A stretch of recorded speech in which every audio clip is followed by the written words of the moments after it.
हम बात करेंगे कि रियल हैप्पीनेस क्या होती है। लोगों को लगता है कि वो हैप्पी हो जाएंगे, वो खुश रहेंगे अगर उनको जो चीज़ें वो चाहते हैं वो अचीव कर लेते हैं। फॉर एग्जाम्पल, अगर किसी पर्सन को कार चाहिए और उसको कार मिल जाती है तो वो बहुत हैप्पी हो जाएगा, बहुत खुश हो जाएगा। या फिर अगर उसे किसी और चीज़ की नीड है, अगर उसको मनी चाहिए, अगर वो चाहता है कि लाइफ में बहुत बड़ा सक्सेसफुल बिजनेसमैन बने या अपने एरिया का एक्सपर्ट बने, तो उसको वो खुशी मिल जाएगी जो वो अचीव करना चाहता है। फॉर एग्जाम्पल, अगर कोई चाहे कि उसको उसके पसंद की जॉब मिल जाए और वो उसको मिल जाती है तो वो बहुत खुश हो जाएगा। बट अगर हम देखें तो हम ये कह सकते हैं कि ये सारी ही चीज़ें हमें टेम्परेरी प्लेजर प्रोवाइड करती हैं और वो खुशी शॉर्ट लिव्ड होती है, बहुत ही कम समय के लिए होती है। ये हैप्पीनेस ज़्यादा समय तक नहीं टिकती। मैं जिस हैप्पीनेस की बात कर रही हूँ उस हैप्पीनेस को रियल हैप्पीनेस कहते हैं। क्या आपने कभी सोचा है कि रियल हैप्पीनेस क्या होती है? Real happiness is not same as pleasure. ये सारी ही चीज़ें जिनके अभी मैंने नाम लिए, जॉब, मनी या और किसी भी मटेरियलिस्टिक थिंग की अगर हम बात करें तो ये सारी ही चीज़ें हमें प्लेजर प्रोवाइड करती हैं जो कि शॉर्ट लिव्ड होता है। और हैप्पीनेस या रियल हैप्पीनेस एकदम डिफरेंट थिंग है इन सारी ही चीज़ों से। इज एन एंजॉयबल इमोशन जो अल्टीमेटली ना हमारे डिसअपॉइंटमेंट का रीज़न बनता है।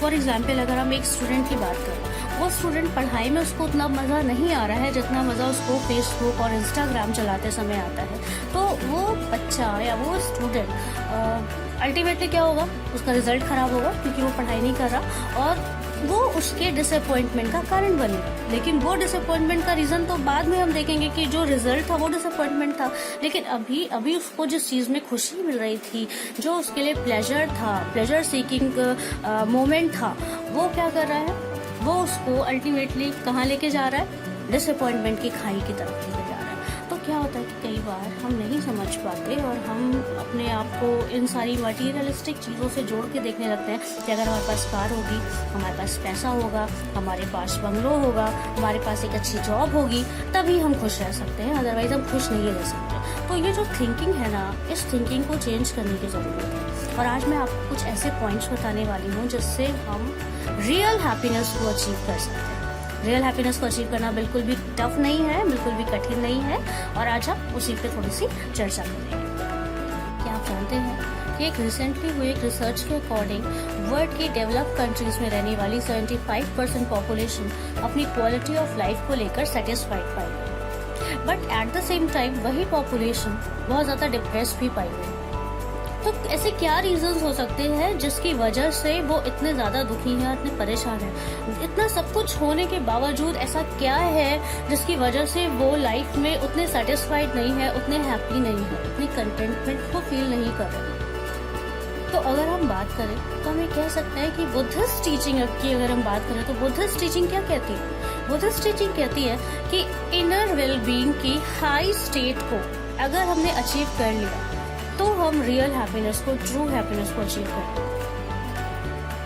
तो बात सिर्फ इतनी है कि ये जो क्या है, ये हेल्दी स्टेट ऑफ माइंड है, और इसको अचीव करने के लिए हमें क्या करना है, इसको अचीव करना चाहते हैं तो इसके लिए हमें रेगुलरली, कॉन्स्टेंटली अपने आसपास के जो एक्सटर्नल प्लेजर्स हैं इनसे अपना ध्यान हटाना होगा, और वो सारा अटेंशन हमें कहाँ फोकस करना है, अपने इनर वर्ड, इनर सेल्फ पे फोकस करना है।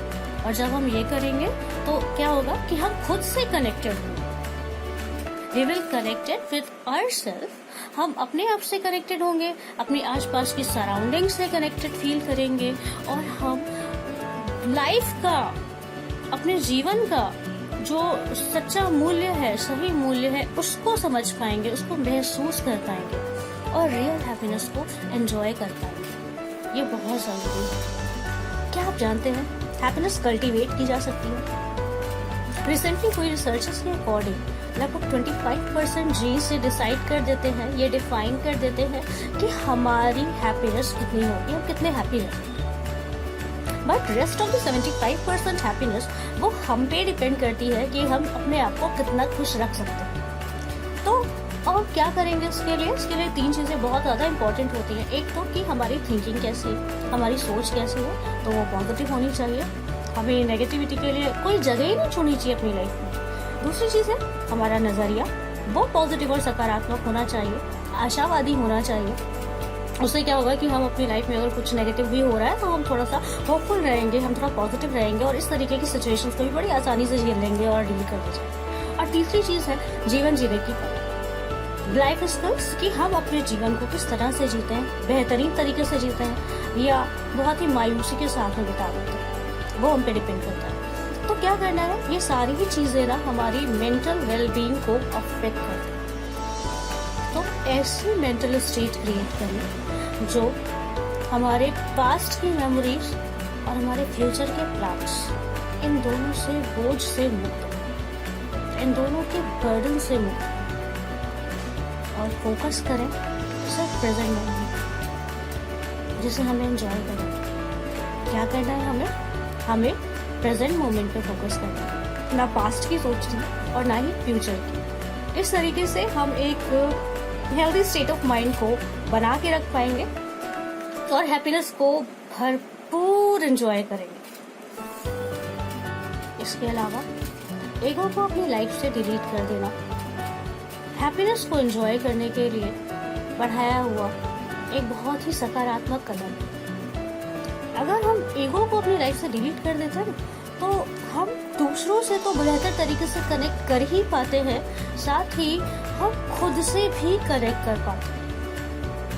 आज के समय में जो डिजिटलाइजेशन का टाइम आ गया है और हम सब इतना डिजिटल एरा में जी रहे हैं, तो होता क्या है कि हम अपने आप से डिस्कनेक्ट होते जा रहे हैं और ये हमारी मेंटल वेलबींग के लिए, हमारी हैप्पीनेस के लिए ना एक पॉइजन का काम करता है। तो हमें क्या करना है, हम अगर अपने इस ईगो के टर्म को, इस ईगो की फीलिंग को अगर अपनी लाइफ से डिलीट कर देते हैं ना, तो हम अपने लिए एक पॉजिटिव कदम एक आगे बढ़ाते हैं, जिससे क्या होता है कि हम खुद से बेहतर तरीके से कनेक्ट कर पाते हैं। जब हम अपने खुद से बेहतर तरीके से कनेक्ट करते हैं तो हम दूसरों से भी उनकी भी फीलिंग्स, उनकी सफरिंग्स, उनके पेन को समझ पाते हैं। और यकीन मानिए, ऐसा करने से एक ऐसी आंतरिक ऊर्जा का अभ्युदय होता है, ओरिजिन होता है, जो हमें उस खुशी का एहसास दिलाता है जिस खुशी की खोज में शायद हम इतने टाइम से भटक रहे हैं। आप महसूस कर सकते हैं उसको। मैंने पहले भी कहा कि पॉजिटिव थिंकिंग होना बहुत ज़्यादा ज़रूरी है। अपोजिट इमोशंस एक टाइम पे नहीं रह सकते। फॉर एग्जाम्पल, अगर हम पॉजिटिव थिंकिंग की बात कर रहे हैं तो पॉजिटिव होना, या अगर कोई बंदा पॉजिटिव है तो जो हमारी लाइफ की जो भी नेगेटिविटी है ना, उसके लिए वो एक एंटीडोट का काम करता है। तो पॉजिटिव रहे, क्योंकि ये नेगेटिव थॉट्स को डीकंस्ट्रक्ट करने में भी हेल्प करेगा।